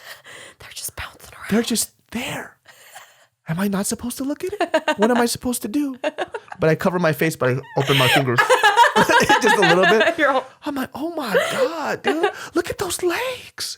Because they say shit like this, like, you don't know what I'd do with that. Exactly. You wouldn't know what to do with this. Right. I would snap your dick in half. I would break it. I would kegel your dick I say to messed nothing. up things where, like, if it were up to me, like, I would literally chop off their wiener and then, like, peel off the skin and then cut it into little sausage pieces and feed it to them. Yeah, you good without me. you good without me. You think so? I think you're good without me. Good? Okay. It's like the weirdest thing. Maybe I'll deep fry it. Maybe and throw some ice cream on top of it. Yeah, why the fuck not? I'm getting hungry. Yeah. What the fuck? Why don't you just suck that? Dude, yeah, I don't know, man. Like, these kids are kind of weird, but it's not even just this generation. The guys have been doing it for a minute, for a long fucking time, and they're just emulating like some of these scumbags that they see like online and shit. Right. And these dudes too, they had like this weird habit of telling people, "Yo, I smashed this chick. Yo, this girl, that girl," and it's like, "Yo, bro, first of all, I'm your friend, and I know you got rejected 38 times before you found the one drunk, ugly bitch that would fuck you." Oh my God! Right? Truth. Yes. So it's not like you're this fucking suave dude that's just fucking taking down girls. You're that fucking creep that got rejected X amount of times, and then finally somebody was dumb enough to say yes. Right. So don't, but that's not how they tell their stories. No. They make it seem like they are Rico Suave and they just finesse their way because they're so charming and whatever. Whatever. Yeah. 1000%. It's very cringy, and I have done my best to. I knew so many guys like that, especially when I lived back in the Bay, and now I just like make it a point to avoid anybody like the play, because you can sense it right away, like based off the way that they. Which is so unfortunate that I'm saying that, because then somebody might say the same thing about me. But you can tell by the posts that they put on Instagram or. They're like, "How fucking dare you, Jazmine?" With your fucking ass. With your fucking fat ass pictures. Fast pictures. I can't even say it because they're so fat. Fat is the best. Dude, there are times too, like, because I follow my friends a lot. I don't follow a lot of like women. I feel like because it's so abundant on Instagram, you kind of get desensitized to everything, right? Oh, totally, yeah. And so like, it's just like, I get it. Like, I'm not saying number one, like when I see her pictures, I'm like, that's a nice ass. Of course, like of course, she has a very nice derriere. Oh, thank you. And I'm going to appreciate it because I'm an ass man. But then it gets to that point too where like people are like, "Well, have you seen this girl? This girl?" I'm like, "Not really. I don't really know her." Right. Like, at this point, and if you haven't lived in LA, there's a lot of it's just an abundance at this point. Yes. So you really do get desensitized to it after a while. But sometimes like I'll flip to my friends like, "Well, why are you following? Is Mary okay with you following this girl?" I was like, "She's my friend." Yeah, it's innocent. Like I know her. I know her. Yeah. You know what I mean? Yeah. There's this fucking photo that I wanted to recreate so bad when I was in Hawaii, but I didn't do it. It was like you on the beach and your ass out. I know which one you're talking about because you told me you were going to, and I was so excited. Murdered that shit. Please, at some point in your life, recreate one of my pictures. I kind of want to gain 80 pounds again just so I could do, because it's funnier when I'm bigger, dude. It is. You know what I mean? Because like if I get buff and I do it, then it's just like, oh, what are you trying to show off your muscles? But just being like the fatter guy doing it made me laugh so hard. Oh my God. When you would put, okay, there were so many times that I would be in a public location scrolling through my phone and a picture of you on the wall with your ass crack out would show up and I'd be like, fuck. Dude, like, people are how like, do you explain? Because I would zoom in and like zoom into your ass crack. That's really smooth. He definitely edited this photo. Like that. Wow, dude, looks really good. People would write comments like, dude, I was with my family. I just write back, you took the fucking risk when you hit that follow button. Yeah. All right? That's the risk you took. Literally, but for me, it was so funny because I was like smiling while zooming in and then realizing like, oh fuck, I'm at a grocery store. Like, people are so funny too because every time I do that, I lose like 1,000 guy followers. Do you really? But then I'll gain like 2,000. Oh yeah. So it's like, you fucking like homophobic motherfuckers. Like, people are so weird on social media. I didn't realize that like people actually were touchy about that stuff until I think I had posted about Thanksgiving. And how I don't really celebrate or acknowledge it because it's a pretty fucking terrible day. Don't get me wrong, I'll eat the food. Like, I'm not like against it, but I don't post like, I'm so thankful for my family. I just don't. Yeah. And I posted about why, and so many people were so offended. They were just like, why would you turn it into this and that? I'm like, well, literally, like, people got slaughtered that day. So, you know, but people were so offended and people started unfollowing me. And then I like had posted about politics once. I had posted about gay rights once. And people, you really see like just how much that can offend or affect people. And it's so interesting because to me, regardless, I'm always like, okay, that's your opinion. Yeah. Of anything, you know, I may not agree with it and you might be a fucking terrible person for it, but I'm not going to like destroy your character for But you don't like Thanksgiving, Jasmine? I don't like Thanksgiving. Bitch, you ain't never been to my Thanksgiving, girl. Okay. I cook like a motherfucker. Well, I don't really. I'm Korean American. I wasn't born here. I'm Korean. So I'll eat the food. Yeah. No, I'll go and I'll eat. Let me tell you something, bitch. That means you like Thanksgiving, all right? If you eating a motherfucking turkey, that means you like Thanksgiving. You celebrating that Eat shit. the turkey. Huh? You ain't had my turkey though. My turkey's fucking good. I only my fucking like turkey's mashed good. potatoes and gravy and stuffing. Okay. And that's how it gets all to the booty, huh? Yeah, that's right. You haven't had my Carbs, turkey baby. though. My fucking turkey's hella good. How? Why? What makes you? I genuinely think turkey is Don't you just fucking dry. roll your Mexican eyes at me. Do you understand I'm me? Puerto Rican, damn it. I don't give a fuck what you are, all right? You fucking Puerto Rican bitch. You understand me? What's some Puerto Rican? What's your turkey like, David? What's some Puerto Rican food right now? Plátanos. Plátanos, fucking ropa vieja. I don't give a fuck, all right? Fuck all that shit. Arroz con gandules. Like, All right, fuck that shit, dude. Anyways, my turkey, I actually spatchcock it and then I disassemble it. what does that even mean? Spatchcock? Well, I Are you a chef? What the fuck? I cook all the time. I'm telling you, son. Spatchcock? So spatchcock is where you flatten it out. So Okay. so I either spatchcock cook it, right, and then I dry brine it versus doing a wet brine. And then so when you spatchcock it, it actually browns the whole thing completely evenly because you spread the whole turkey out, right, and it allows it to cook even better. Or I dismember everything and then I know my bad. Jesus Christ. Sorry, vegans, I'm so sorry, but that's what it I is. dismember. Yeah, so I slaughter it. I murder it. I murder that bitch. Oh my God. So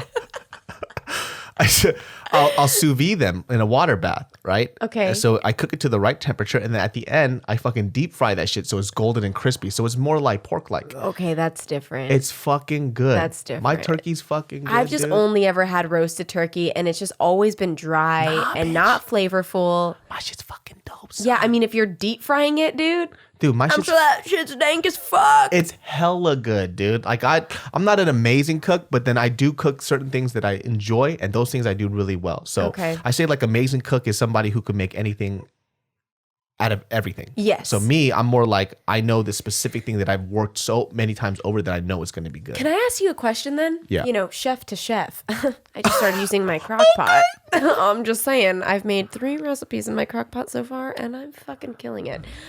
As an amateur, what would you, cause okay, so you just kind of answered my question cause I've been curious when someone says like, oh, they're a terrible cook, da da da.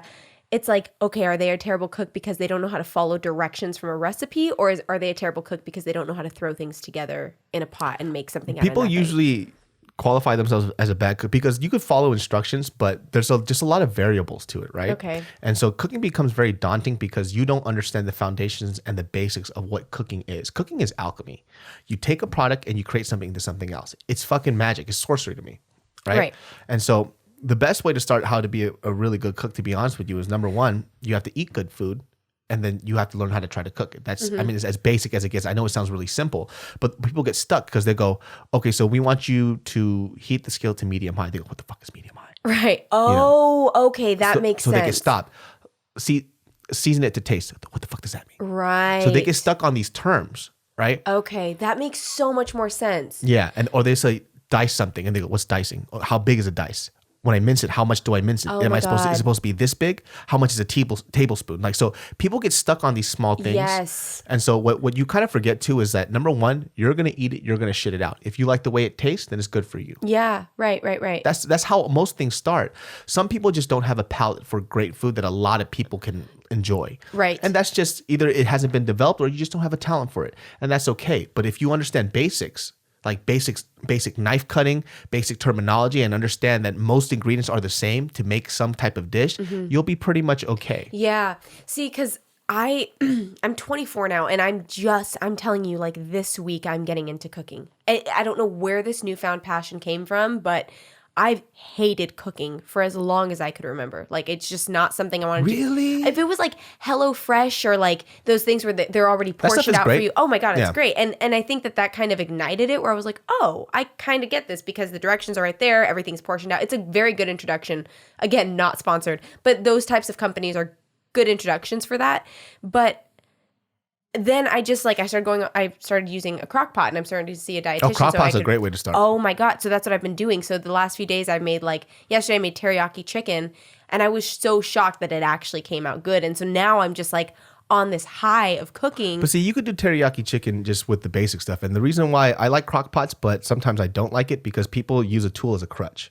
So you're cooking, but you're not really learning how to cook. True. So if you start with the foundation, you start understanding ingredients, then you start becoming like this scientist. You get to try your own stuff out, right? Yeah. So start with like basic stuff, like how to cook a steak. That's something very basic. How to cook an egg properly. You start with those techniques. Okay. It teaches you how to manage heat well. It teaches you how to season things properly. Right. Because if even people say this all the times, motherfucker. People say this all the times. So people say this all the time. If you know how to cook an egg properly, any type of way, then you're a pretty good chef. Oh, really? Yeah. So if you could scramble an egg properly, if you could do it over easy, over medium, hard boiled egg, however many ways. Yeah, I can only scramble and do hard boiled. Yeah, but you'd be surprised. People can't even scramble eggs really well. Really? Yeah, it's like people don't know how to do that. I'm very good at scrambling eggs. Well, that's what I'm saying. Not a lot of. When I was in, where is it called? I went to some place to go see the snow. Mammoth. And there was like a bunch of us. I was the head of scrambled eggs. They wanted me. That is fucking amazing. I'm not saying that I'm the best, but use butter or oil. I am the best. What did I have? I mean, I would have preferred to use butter, but I'm pretty sure I used oil. Oh, so you didn't have the butter this one time. I didn't have butter. Well, you fucked up then. And you can always add milk to make them more fluffy. You don't need milk though, bitch. You don't need it, but it'll make them more fluffy. No, it won't. It won't? Not really. Really?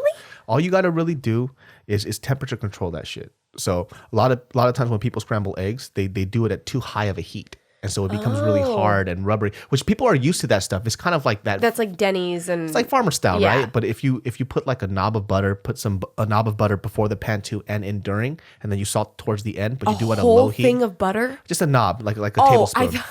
When you said knob, for some reason envisioned the whole stick of butter. So just take a whole stick of butter. Do half at the beginning and then half at the end. That's right. Right in the beginning, drink it. It was like David. Yeah, drink it and see what happens. Right. If you don't pass out from an excess amount of fat, then puke it up, put it back into the... There you go. And then you make pancakes with that. Pancakes. Yeah, I said pancakes.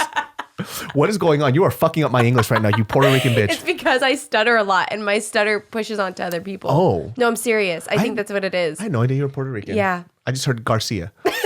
And I was like, that's Mexican if I've ever heard of it. Yeah. I'm Puerto Rican, Salvadorian, and Italian.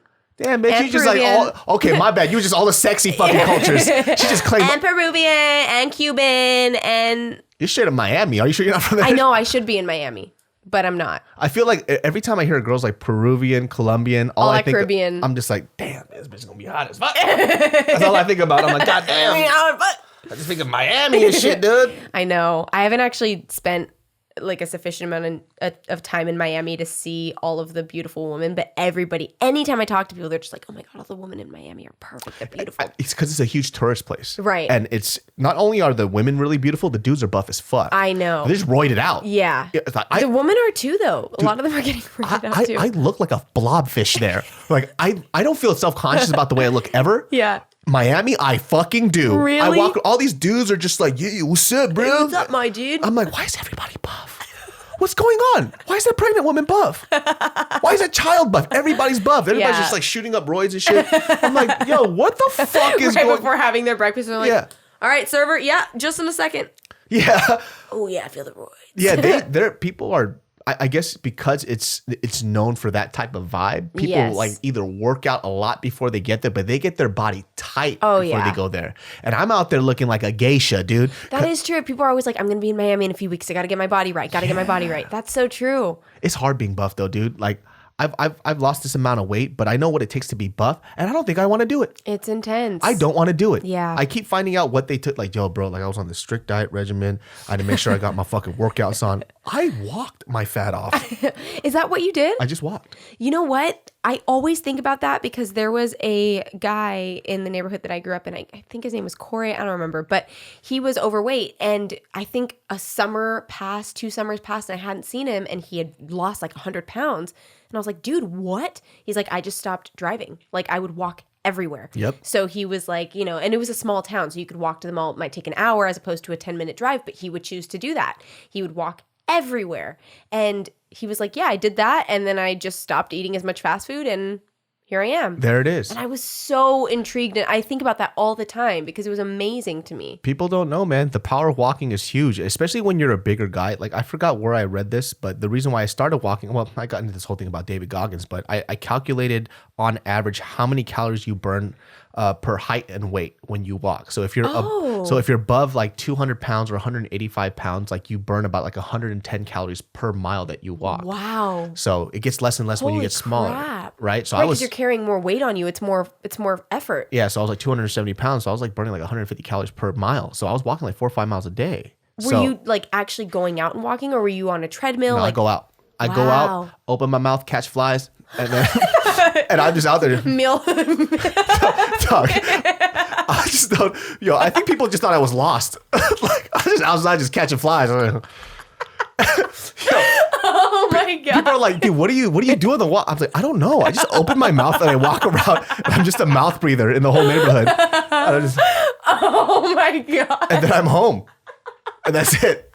So like. Oh my god! It's like during that time, I'm telling you, man. Breathing. I'm just mouth breathing, walking through the whole fucking neighborhood, dude. Just that fucking guy, dude. And people wouldn't realize too. Oh my god! I just slowly started becoming that creepy dude in the neighborhood that people didn't know, but I was getting skinnier and skinnier. They're like, "Where's that fat guy?" I don't know. This fucking newer, skinnier guy is mouth breathing all over the neighborhood, dude. Oh my god, that is so good. But I would legit do that shit because I think so much. I needed time not to think. Yeah. And so I would do that in my walks where I would literally shut my fucking brain off. Catch flies. And then catch flies with my mouth open, dude. Just fuck that shit, dude. Oh my god. But 4 to 5 miles, that's a lot of walking. Yeah, and I needed it because I needed time for me to just be away from things. And this was during a time I was struggling with what I wanted to be because I just finished the film. And I gained weight for the film, by the way. And then so I had to lose the weight, obviously for health reasons. I just really was out of shape, dude. Yeah. And at a certain point, like I said this on my podcast before, I didn't even know I was fat. Like nobody told me. I was walking. No part of you was like, oh, I might be a little overweight. I don't know if I was. I knew I was overweight. Yeah. I know I was fat. But I was fat. Like I was a fat guy. You know what I mean? Like a really fat guy. Like I'm like the dude that you walk by as you're walking. You're like, he has poor life choices. I was that guy. But I would look at other fat people like, look at this fat fuck. Oh my, you. Yeah, change your life. I'm like, but you're fatter than me. And I'm like, am I?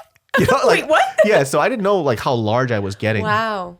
But then, when your knees start sounding like bubble wrap, just popping and shit. And then Did it sound like that? Yo, my knees are fucked up right now, dude. Wow. Because I used to play a lot of basketball and all this sort of stuff. Gotcha. And then, as a big guy, you play ball, your cartilage starts to wear out. Yep. And I didn't know about this stuff. But I tore my meniscus. Ooh. I fractured both my ankles playing basketball.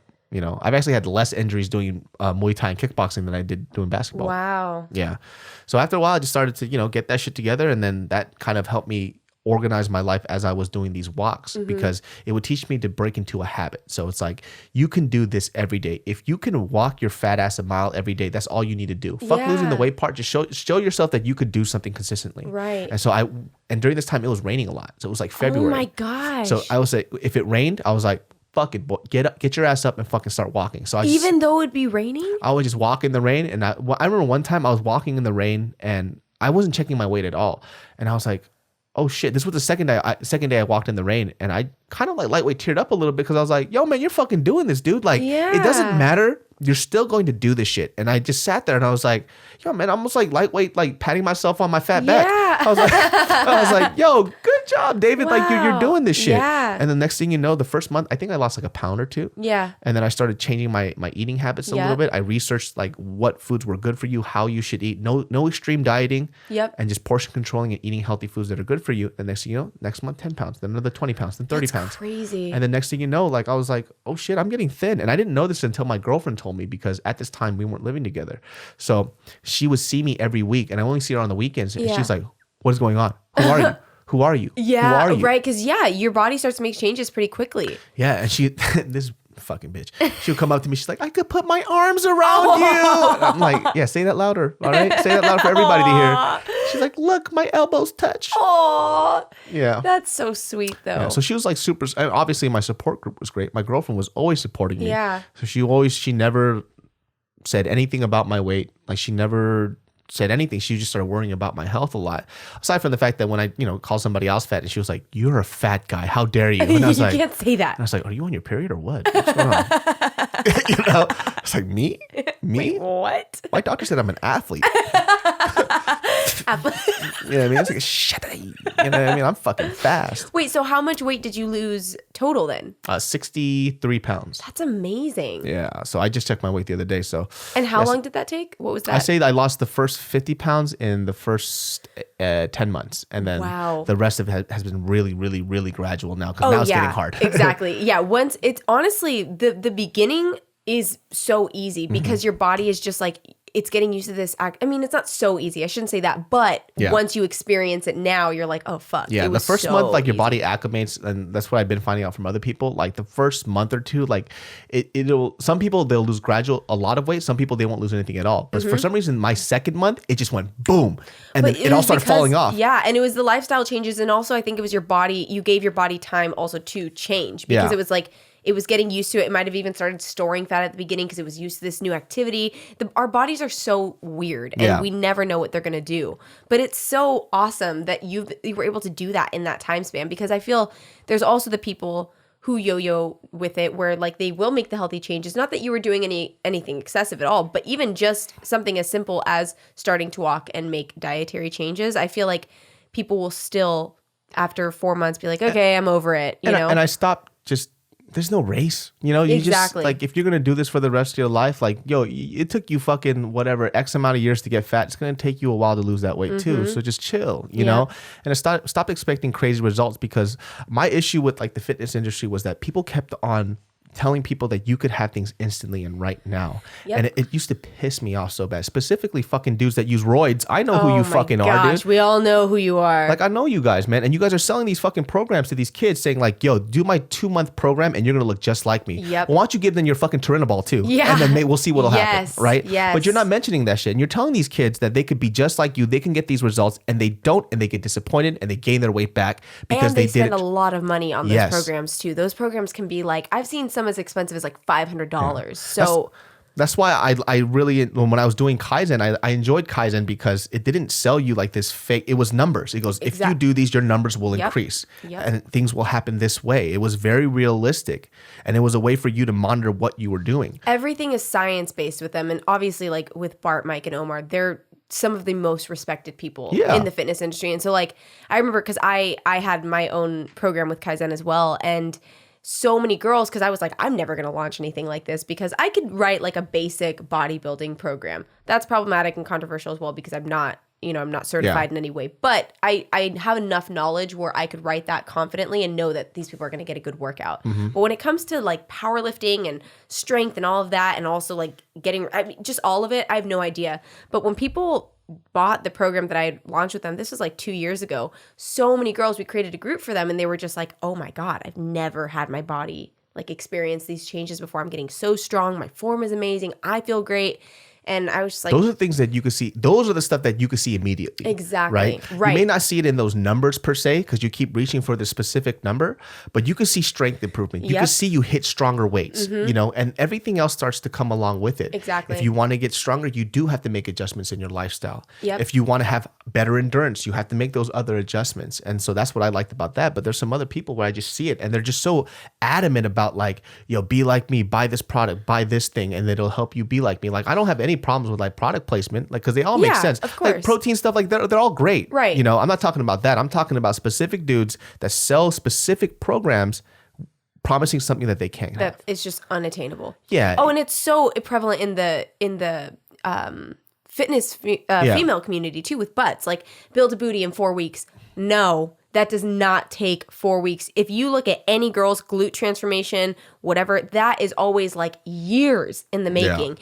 And people, oh my God, I don't even know. People will post pictures of like their butts and it's like a side by side and it's a testimonial, but their underwear is hiked up higher or like they're jutting, and it's so clearly that. But when you don't know any better, and like I know because I've been in this world for a long time, But all these other girls who have no idea about fitness see that and they're like, oh my God, okay, that's going to be me too. And then thus the cycle continues. And it sucks. I had to show my girlfriend this pose where a lot of people do it, right? It's where they twist their body this way and it elongates their waistline. It makes it look really slim. Yep. And so she was like showing me these pictures, like, look at these girls, they got this. I was like, hold on a second.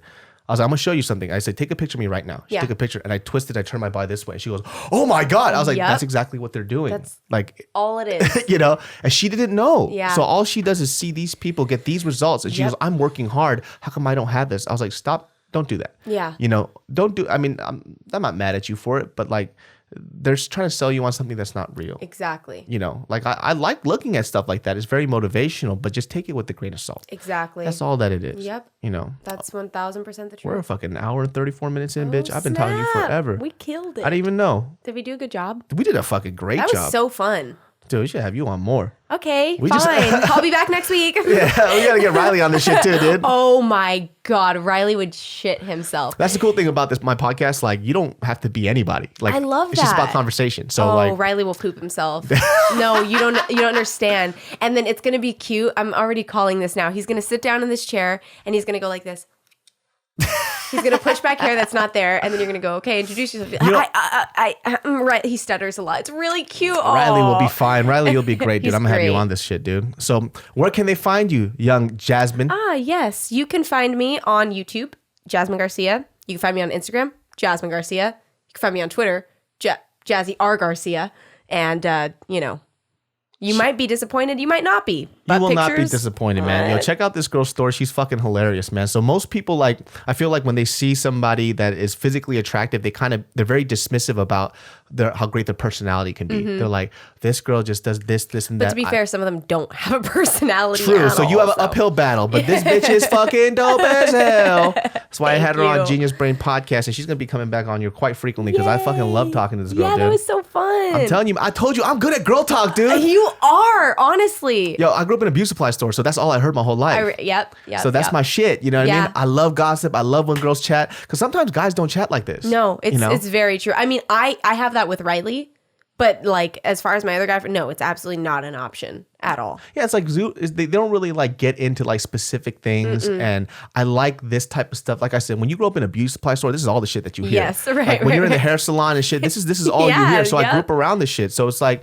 yo, how come people just don't fucking chat it up like they used to back in the day? It's like, well, David, you just grew up around a lot of women getting their hair done. So I'm like, that's probably it. Well, guys, you can check us out on Spotify. You can check us out on Castbox, on the iTunes. You can check us everywhere else. So make sure that you guys go on theirs. And then give us that 5-star. And if you don't want to watch the video, just go on the podcast and listen to it on your commute. We're there for you. Remember, check out Jazmine, one of my favorite fucking fitness influencers, everything in this world, dude. You will never meet somebody as funny as this bitch. Aww, you think I'm funny? You're fucking weird. Fuck yeah. All right, y'all. Peace.